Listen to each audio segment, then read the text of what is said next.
বাবা মিঠু, আজ বাজার থেকে কিছু ভুট্টা নিয়ে আসবি, কিন্তু সাবধানে যাস। আজ মামা বিড়ালকে নাকি গ্রামে দেখা যাচ্ছে। পায়রা এসে খবর দিয়ে গেল। চিন্তা করো না মা, তুমি তো জানো তোমার ছেলে খুব বুদ্ধিমান। ওই মামা বিড়াল আমার কিছুই করতে পারবে না। মিঠু দাদা, তুমি ভয় পেও না, তুমি তো অনেক সাহসী। হ্যাঁ হ্যাঁ হ্যাঁ রে কচি, আমি অনেক সাহসী। তোরা এবার থাক, আমি এখন বাজারের দিকে যাই।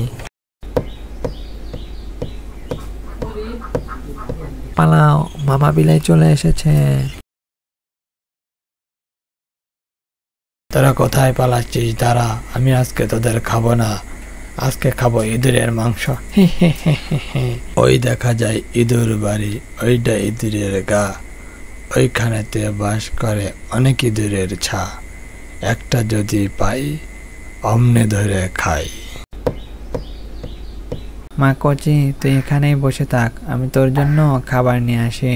আচ্ছা ঠিক আছে মা, যাও। আর তখনই সেখানে চলে আসে এক বিশাল দানবাকার বিলাই। কচি, তোকে আজকে পেয়েছি, আমার কাছ থেকে তোকে আজকে কে বাঁচাবে? আমি আজকে তোকে খাবো, তুই এখন আমার পেটের মধ্যে যাওয়ার জন্য রেডি হ।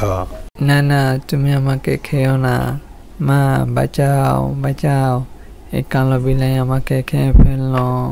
আমার কাছে থেকে আজকে তোকে কেউ বাঁচাতে পারবে না।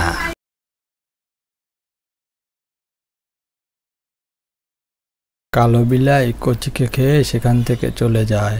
মিঠু আর মিঠুর মা এসে কচির জন্য কান্না করতে থাকে।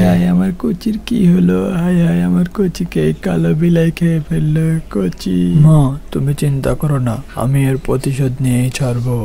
বন্ধুরা, এরপরে মিঠু কালো বিলাইকে কেমন প্যাদানি দেয় দেখতে চাইলে এখনই চ্যানেলটা সাবস্ক্রাইব করো।